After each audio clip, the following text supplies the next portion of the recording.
function. Let's start with Eric Skopel, 247 Sports. Coach, you just got off the field from the scrimmage today. I know you guys only have a couple of scholarship guys, but in general, thoughts on how your guys played? And I know Cross in particular had some nice moments to look like. Yeah, no, absolutely. This those guys are playing well. Obviously CJ, Travis is Travis, but Cross Patton has probably had the best camp of all these guys, just because we've asked him to take a lot of reps. And then we got Aaron Smith, who was a walk-on, who was actually a pleasant surprise for us so far in camp. So, those guys played well today, and we'll look at the tape and get better from it. Tyson Alger, The Athletic. Just with his body, how is Cross able to take some of those hits? Like, I saw him get rocked about 2 times today, and he just springs right back up. Like, it seems like he's shifty enough to avoid a lot of those, but sometimes when he gets squared up. Yeah, well, what's the old boxing? Pound for pound, he's probably the toughest guy on our team, but he's at an unbelievable. We knew he had this in him. I mean, he showed it last year on the scout team, and now with where we're at, he's got an opportunity to get a ton of reps. And man, I'll tell you, he's a good player and tough kid, smart kid, and not afraid to throw his body in there. So it's been good. Ryan Thorburn, Register Guard.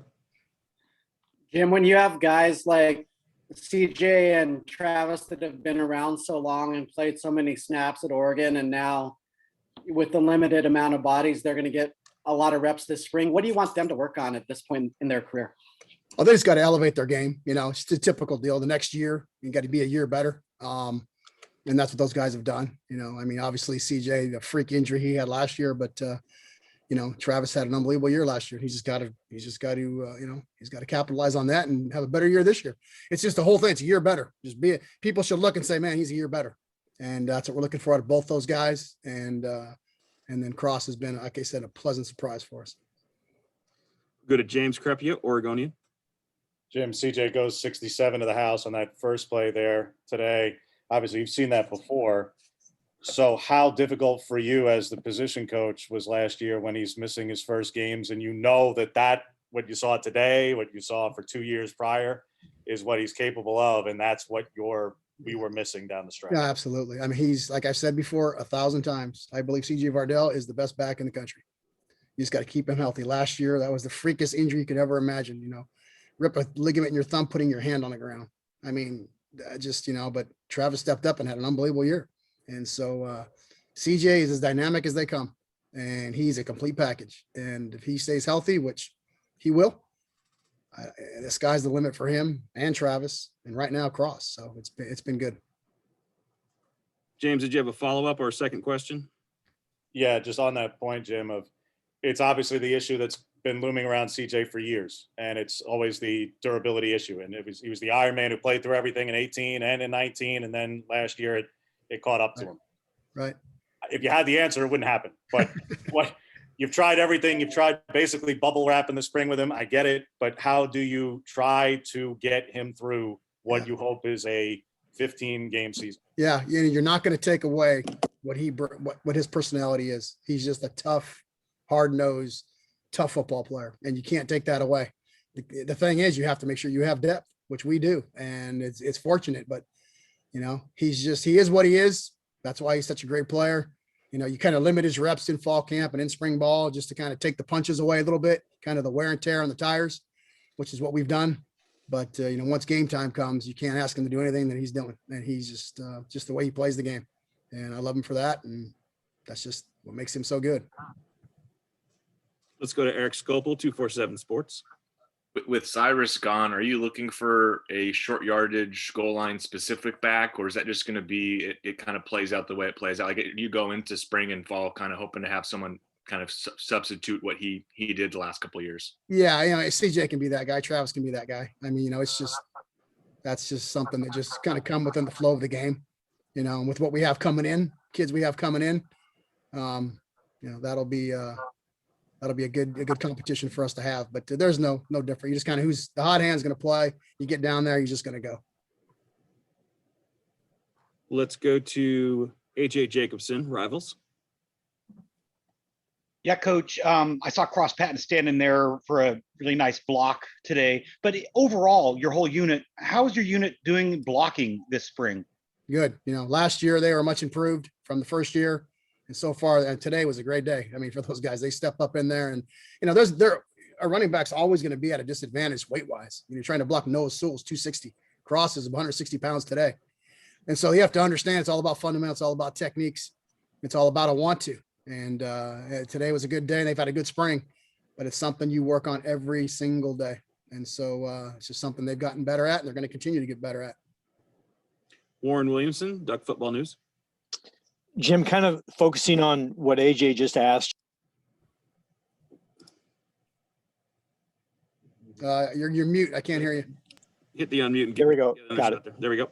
Hey, Jim, following up on what AJ just asked, you guys are 8 spring practices in, something you guys didn't get a chance to do last year. Kind of give your overall thought about how this unit is shaping up.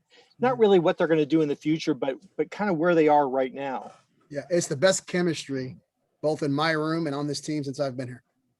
It's really good. I mean, me and Coach Cristobal were talking yesterday. It's just a different feeling and a different vibe in the locker room and on the practice field.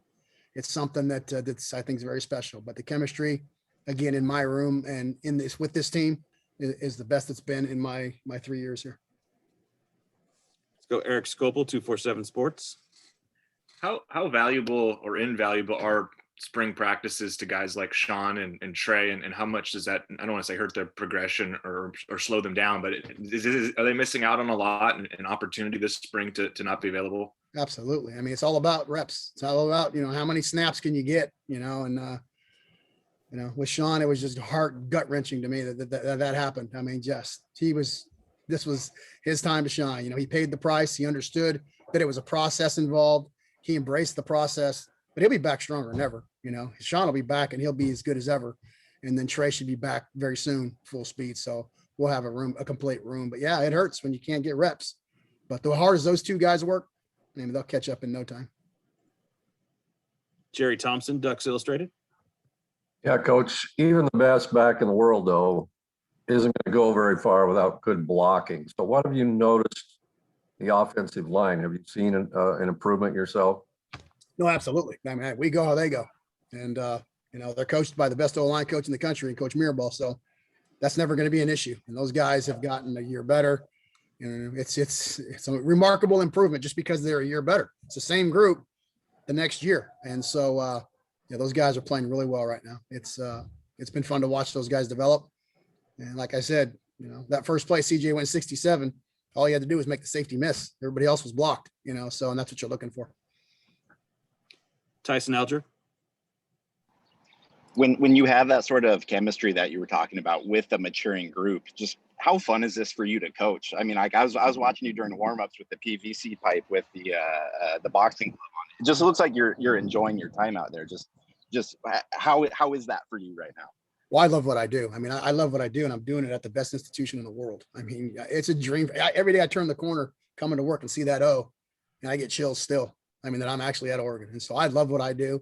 And I actually love this group that I'm coaching right now. These guys are a lot of fun. And it's been a blast. And I've had probably the funnest spring I've had in my 31 years right now, just because these kids are so much fun to have and be around and watch them develop. And they're never satisfied, which is so good to see. They always want to get better. And so this entire team, it's been fun. It's been a really fun spring so far. Good time for a couple more. Let's go to James Crepia. Jim, there's probably about like 50 different caveats that could come into last year in terms of statistically, from short season, whole new O-line, COVID, health, every which other thing. So when there is a statistical step back, it's a collective. It's not on any one person, one unit, but I know you guys have examined this. So in your capacity, how do you view it? How do you assess it? And not just for the spring, but how do you try to go about improving something in the offseason where, like I say, you could probably come up with, it's not excuses, it's just caveats to, well, CJ's arm got hurt, and then, these guys went down, and, these issues. No, absolutely. It's part of a process. I mean, you move on to the next, you can't worry about the last one. You play the next play, you play the next game, you play the next season. I mean, it's just one of those things that happens. Like CJ went down, Travis, you better step up. you know, and that was the deal. And he did, but you cannot look back. You just got to look forward and play the next play the next game, play the next season. Let's go. You know, whatever last season was, it's over. And now we're on to the next one. And trust me, these guys know where they want to be. They're never satisfied. And they understand what they're trying to get to. And until they get to, they're not going to be satisfied. And CJ's the leader of that group. Travis is the leader of that group. And those other guys just kind of fall in line, understand their place. And but Travis and CJ run that room. Last question for Coach Mastro. We'll go to Ryan Thorburn, register guard. Jim, obviously, Coach Moorhead only 7 games in so far, but Travis was one of the more explosive players on the team in the passing game. Where do you see that evolution with your guys in that aspect of the game? Oh yeah, it's kind of like the next level. You know, that's where the shortened season hurt us last year a little bit. Couldn't put the whole offense in, but now that we're having a full spring, a full fall camp, you know, you're going to see those guys catch a lot of balls, and they're going to do a lot with them out of the backfield. So.